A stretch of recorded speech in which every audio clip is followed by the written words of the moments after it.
जय श्री गोरक्ष। प्रिय श्रोताओ, आप सुन रहे हैं वाल्मीकि रामायण और आज आप सुनेंगे वाल्मीकि रामायण का भाग 172 तथा उत्तरकांड का भाग 36। पिछले भाग में आपने सुना कि वीर शत्रुघ्न ने लवणासुर को मारकर वहाँ के सभी राक्षसों का शत्रुघ्न और उसकी सेना ने वध कर दिया। उसके पश्चात मधुपुरी नगरी पर अपना अधिकार जमा लिया। उससे आगे की कथा आप इस भाग 172 में सुने। लवणासुर के मारे जाने पर इंद्र, अग्नि आदि सभी देवता संताप देने वाले शत्रुघ्न से अत्यंत मधुर वाणी में बोले, हे वत्स, सौभाग्य की बात है, तुम्हें विजय प्राप्त हुई और लवणासुर मारा गया। माँ बाओ, हम तुम्हारी विजय चाहते थे और तुम्हारी ही विजय हुई। अब हम तुम्हें वरदान देने के लिए आए हैं। आपको जो भी वरदान चाहिए वह मांग लीजिए। देवताओं के वचन सुन मन को वश में रखने वाले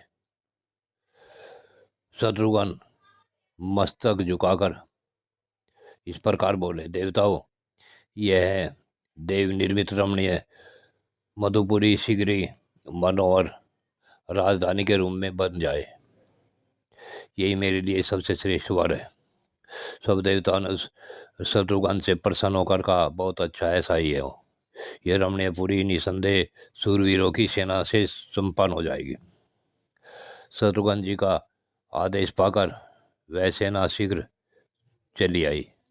शत्रुघ्न ने श्रावण मास से उस पुरी को बसाना आरंभ किया। तब से 12वें वर्ष तक वह उस पुरी में सूरसेन जनपद पूर्ण रूप से बस गया। वहाँ कहीं किसी से भय नहीं था। वह देश दिव्य सुख सुविधाओं से संपन्न हो गया। मधुपुरी को बसाकर उनके मन में यह विचार उत्पन्न हुआ कि अब अयोध्या से आए 12 वर्ष हो गए, अब मुझे वहां चलकर श्री रामचंद्र जी के चरण बिंदों का दर्शन करना चाहिए। यह सोचकर शत्रुघ्न यात्रा करने के लिए अच्छे अच्छे घोड़ों से चलने वाले रथ लेकर अयोध्यापुरी की ओर चले। शत्रुघ्न यात्रा करने के पश्चात मार्ग में 7-8 परिगणित स्थानों पर पड़ाव डालते हुए वाल्मीकि मुनि के आश्रम पर आ पहुंचे और रात में वहीं ठहरे। वहां महर्षि वाल्मीकि ने महात्मा शत्रुघ्न को सुनाने के लिए भांति भांति के सैसरों मधुर कथाएं कही।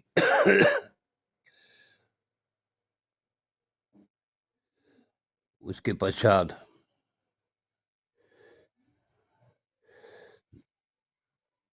नरश्रेष्ठ शत्रुघ्न ने भोजन किया और उस समय श्री रामचंद्र जी के चरित्र का क्रमशः वर्णन सुना, जो गीत की मधुरता से बड़ा ही प्रिय लग रहा था।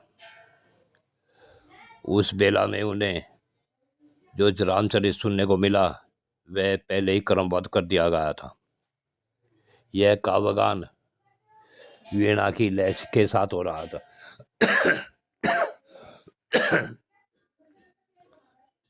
उस काव्य के सभी अक्षर तथा वाक्य सच्ची घटना का प्रतिपादन करते थे और पहले जो वृत्तांत घटित हो चुके थे उसका यथार्थ परिचय दे रहे थे।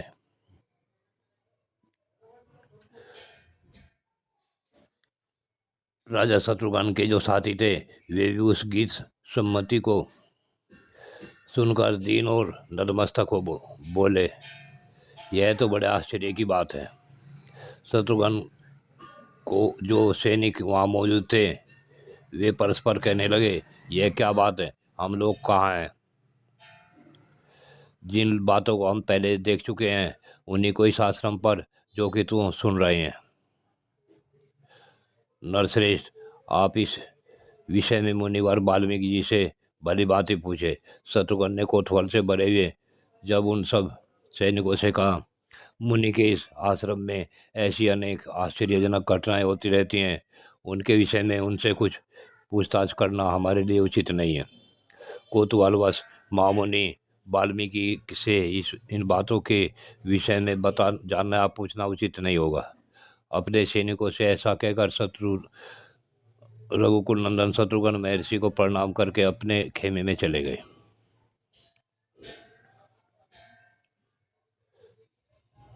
सोते समय पुरुष सिंह शत्रुघ्न उस उत्तम श्री रामचरितमानस संबंधी गान के विषय में अनेक प्रकार की बातें सोचते रहे। वो इसलिए रात में उन्हें बहुत देर तक नींद नहीं आई। वीणा के लय के साथ उस रामचरित गान सुमधुर शब्द सुनकर महात्मा शत्रुघ्न की शेष रात बहुत अच्छी तरह बीत गई।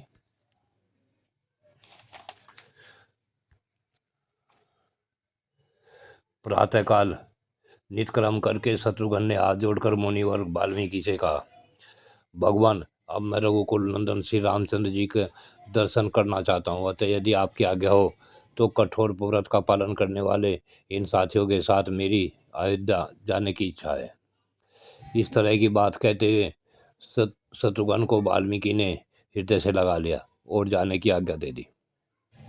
इक्ष्वाकु कुल को आनंदित करने वाले महाबाहु श्रीमान शत्रुघ्न रमणीय अयोध्यापुरी में प्रवेश करके सीधे उस राजमहल में गए जहां माँ तेजस्वी श्री राम विराजमान थे।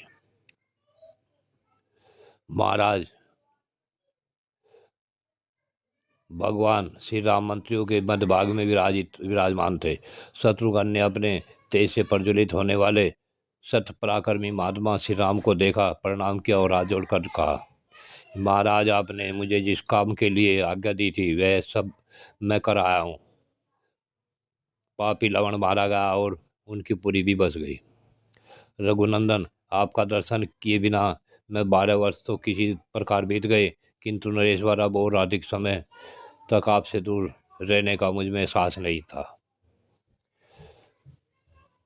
अमित पराक्रमी, जैसे छोटा बच्चा अपनी माँ से अलग नहीं रह सकता, उसी प्रकार मैं चिरकाल तक आपसे दूर नहीं रह सकूंगा। इसलिए आप मुझ पर कृपा करें। ऐसी बातें कहते हुए शत्रुघ्न को हृदय से लगाकर श्री रामचंद्र जी ने कहा, सूरवीर, विषाद न करो। रघुकुल भूषण राजा लोग प्रदेश में रहने पर भी दुखी नहीं होते हैं। रघुवीर, राजा को अक्षत्रिय धर्म के अनुसार प्रजा का भली भांति पालन करना चाहिए। हे नरश्रेष्ठ वीर, समय समय पर मुझसे मिलने के लिए अयोध्या आया करो और फिर अपनी पुरी को लौट जाया करो। निसंदेह तुम मुझे भी प्राणों से बढ़कर प्रिय हो, परंतु राज्य का पालन करना भी तो आवश्यक कर्तव्य है। अतः शत्रुघ्न, अभी 7 दिन तो तुम मेरे पास रहो, उसके बाद सेवक सेना और सवारियों के साथ मधुपुरी को चले जाना। श्री रामचंद्र जी की यह बात धर्मयुक्त होने के साथ ही मन के अनुकूल थी। इसे सुनकर शत्रुघ्न ने श्री राम वियोग के भय से दीनवाणी द्वारा कहा, जैसी प्रभु की आज्ञा। श्री रघुनाथ जी की आज्ञा से 7 दिन अयोध्या में रहकर महाधनुर्धर शत्रुघ्न वहां से जाने को तैयार हो गए। सत्प्रकर्मी महात्मा श्री राम, भरत और लक्ष्मण से विदा ले शत्रुघ्न एक विशाल रथ पर आरूढ़ हुए। महात्मा लक्ष्मण और भरत पैदल ही उन्हें पहुंचाने के लिए बहुत दूर तक पीछे पीछे गए। तत्पश्चात शत्रुघ्न उनके द्वारा शीघ्र ही अपनी राजधानी की ओर चल दिए। प्रिय श्रोताओ, आज की कथा यहीं पूर्ण होती है। आगे की कथा अगले भाग में सुने। जय श्री गोरख।